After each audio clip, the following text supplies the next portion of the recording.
Imagine discovering that one of the biggest hit songs connected to Beyoncé wasn't actually credited to Beyoncé. You pull up the official data, expecting to see her name right at the very top of the sheet, but instead, you find a string of completely unexpected names. So, who is actually behind the credit? And maybe more importantly, why would one of the most famous artists on the planet, a global superstar whose very name guarantees a #1 hit, ever need a secret identity? Tonight, we're following the credits. We're diving deep into the hidden, highly secretive layers of the music industry to unpack a massive mystery surrounding pseudonyms, alternate names, and hidden collaborations. Let's start by looking at a credit that just doesn't look quite right. This is really the core of the hidden credit mystery. Think about it. When a massive track drops, most of us only really pay attention to the voice coming through our headphones, right? The listener's focus is incredibly narrow. We care about the singer, the star producer, the title of the track. But the industry's reality? It is a vast, hidden network of writers, publishers, and quiet collaborators. And occasionally, right in the middle of this complex web, Beyoncé's name starts appearing in places and under circumstances you absolutely would not expect. To figure out what's going on, we first have to understand the world of pseudonyms and exactly why massive artists choose to hide in plain sight. Basically, a pseudonym is simply a fictitious name used by a creator. But in the music industry, it's really not this malicious, deceptive thing. Artists actually use them as a highly precise surgical tool. It lets them completely separate their creative identity from their massive public persona, maintain strict privacy, or sometimes just fulfill incredibly complex legal obligations. The motives here are super practical. A superstar might use an alias purely for privacy, just so a song can be judged entirely on its own merits without their massive fame totally overshadowing the music. Or they might use one to navigate really tangled publishing arrangements, or to bypass restrictive label contracts. Honestly, sometimes it's literally just about separating the person writing the quiet, intimate lyrics from the larger-than-life person performing on stadium stages. Think about how a credit actually comes to life. It's like a giant puzzle.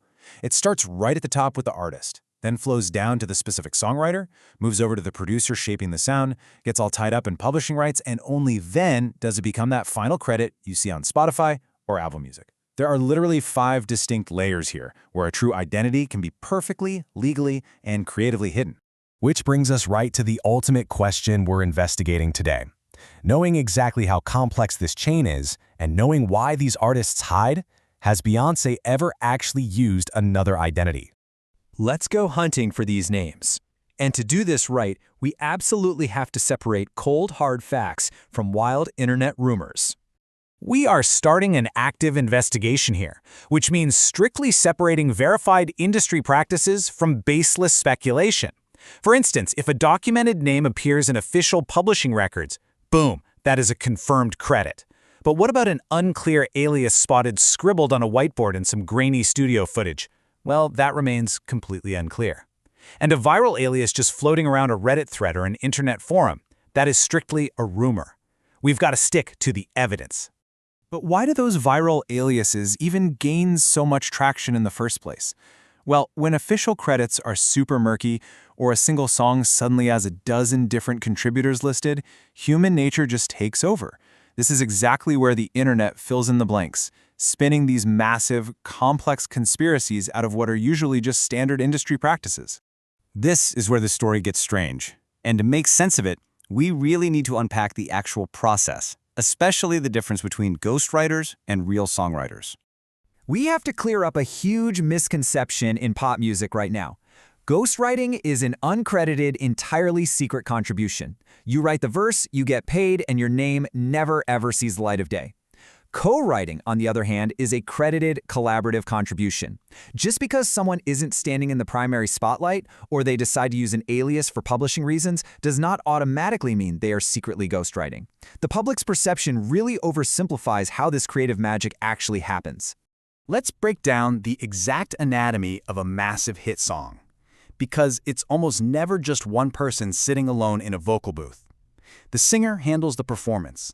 The songwriter crafts the actual melody and the lyrics. The producer dictates the overall sound and arrangement. And the publisher? They handle the legal rights and the money.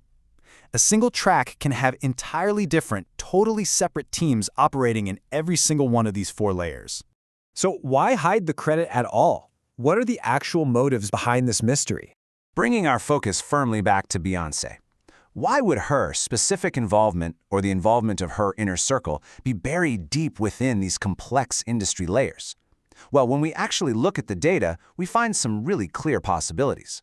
It could simply be standard industry convention. It could just be the naturally sprawling, messy nature of collaborative songwriting. Or it might be a highly deliberate choice to keep the world's attention purely on the music rather than the celebrity. Or it's just the rigid, complicated mechanics of publishing structures. These aren't crazy conspiracies, they are practical, totally plausible explanations. We've looked at the rumors, we've broken down the credit structures, we've examined the names, and we've weighed the evidence. But is there actually a secret Beyoncé identity hiding in the credits right now?